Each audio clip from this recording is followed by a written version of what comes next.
Kerry dancers.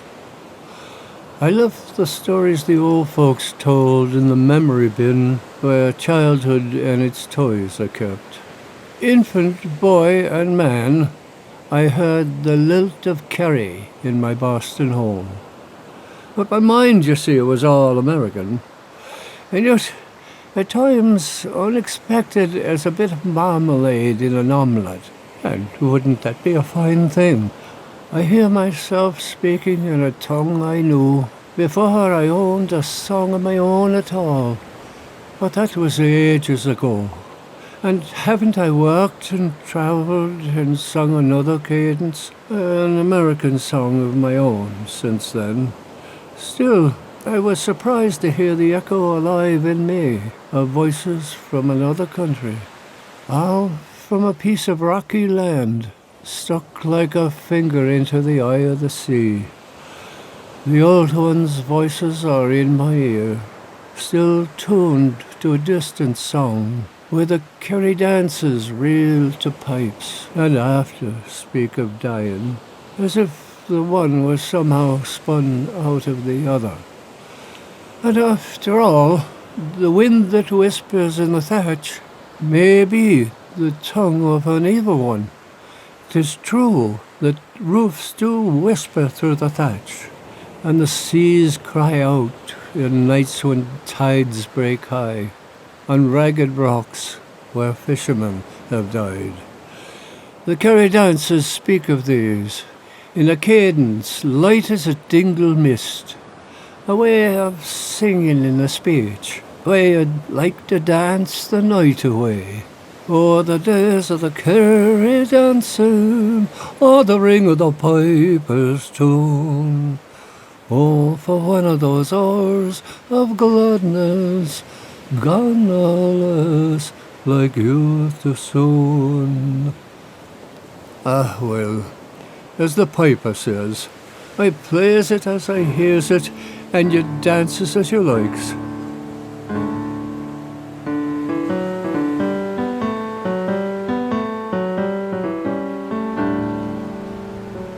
To chase a dream is to share the human experience of hope through imagination.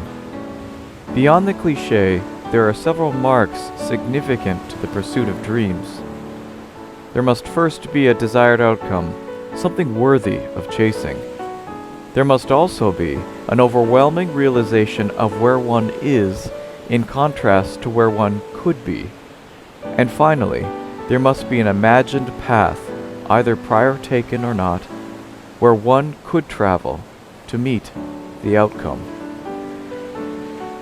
Our last feature presented 3 values as part of our 21 Ways to Harmony in 2021 series. Engaging arts, particularly music, as part of a balanced lifestyle, building awareness to the value of music in education, and reflecting on arts experiences and their application to life beyond the studio.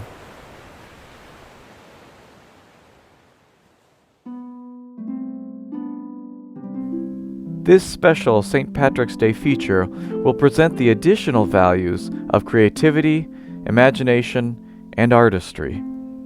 Today's guest, award-winning Worcester poet Kurt Gurdon, will expound on his experience as the son of Irish immigrants living in Boston, as further realized through his poetry. The history of Irish culture on American life is generally overlooked. This may be due to the lone national holiday, St. Patrick's Day, where the festivities merit more attention than the culture itself. Numerous items ranging from food, to beer, to music, to Christian hymnody are rooted in Irish influence. In the American Civil War, the famed Irish Brigade was known for their sturdy, unbreakable spirit. They are documented to have suffered the most combat deaths of any Union brigade during the Civil War.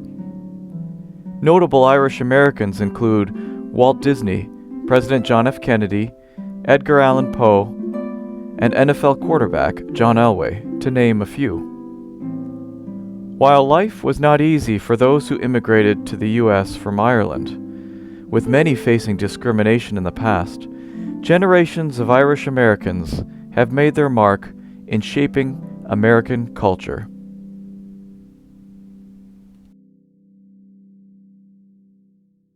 This next poem comes from a vivid memory. Nora McGonigal was my aunt, whose home in South Boston was our traditional St. Patrick's Day gathering place. The Purple Shamrock was the title of a book about James Michael Curley, then mayor of Boston, by Joseph Deneen, a reporter from the Boston Globe. St. Patrick's Day Parade, South Boston, 1946. Around the corner from Nora McGonigal's flat, where the British once fired on the heights, girls in green pranced in front of high school bands, and flags of red, white, blue, and green, white, gold were a sight to excite a boy and his da. But to Da, who stood in the cold March air when the purple shamrock striding by, all smiles came, the moment Da had come for. Da began to shift his ample weight. Then, just as the mayor arrived, Da boldly strode into the street, his rough hand held out far to meet the king of the Boston Irish. Curly smiled as at a friend, and grandly shook the hand of the man who shook the hand. Or then, when my father turned, it was a man transformed, taller, all the tension gone, and everybody knew he was grand, and held electric in his hand.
In recent conversation with our featured guest, Kurt shares some of his experiences as a first-generation Irish American.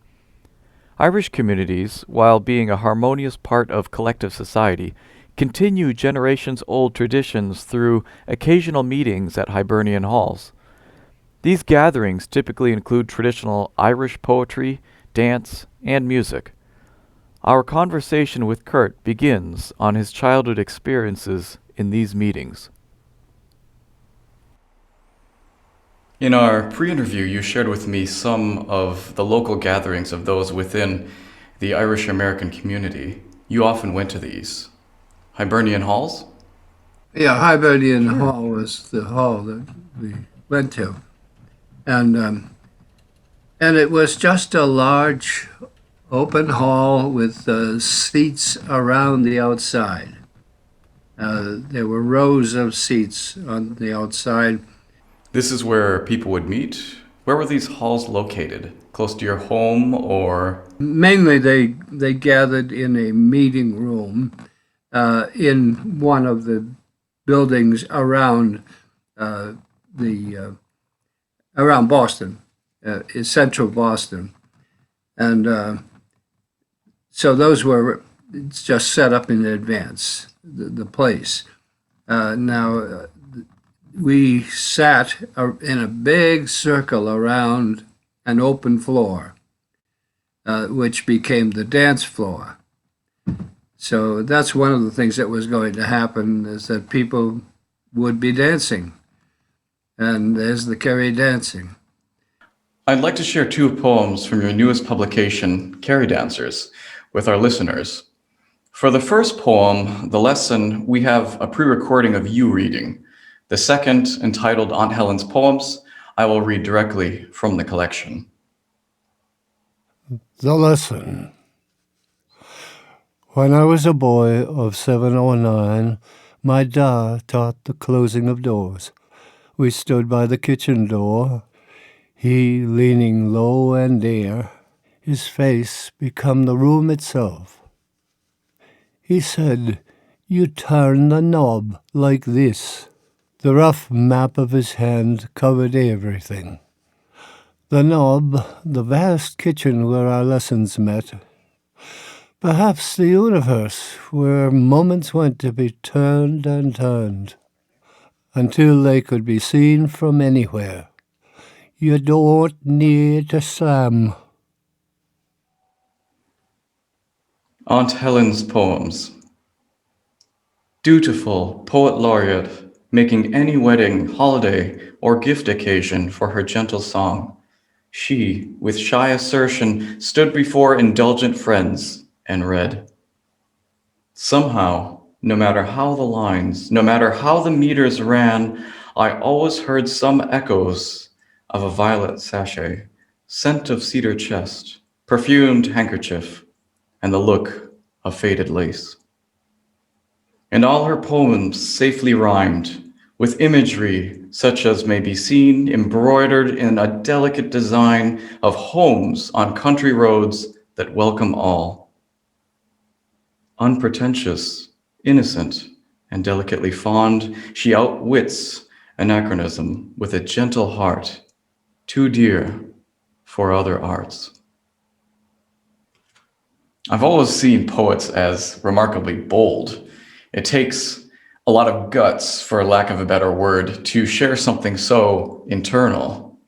It's a very personal operation. It's you may be thinking of other people who are examples to you, or who have wonderful ideas or whatever, but the fact is you have to create what you can say naturally and clearly, and bring entertainment and thought to the readers.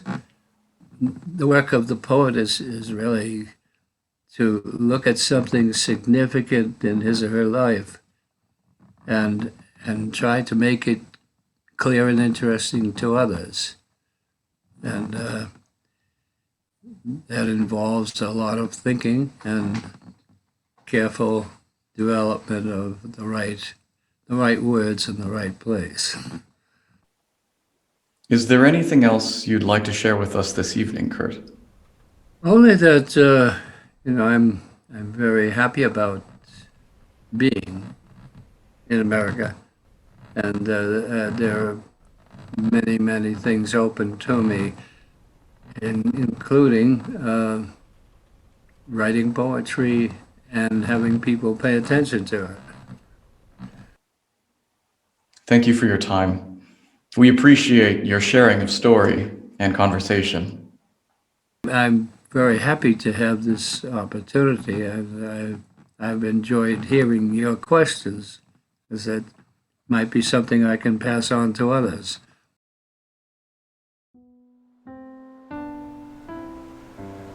Chasing dreams requires imagination, creativity, and artistry. In order to envision a dream worth chasing, one must imagine. In order to bridge a dream to reality, one must create a pathway to that destination. In order to chase a dream, one must embrace artistry, the refining of skill or purpose as to be used as a vehicle to achieve. The interaction of two or more notes, which is harmony, requires two independently whole notes to interact.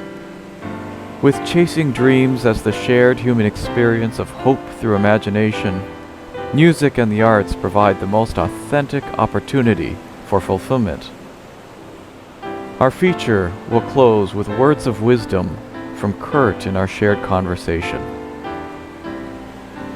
The work of a poet is to look at something significant in his or her life and make it clear and interesting to others. You may be thinking of other people who are examples to you or have wonderful ideas. The fact is, you have to create what you can say, naturally and clearly.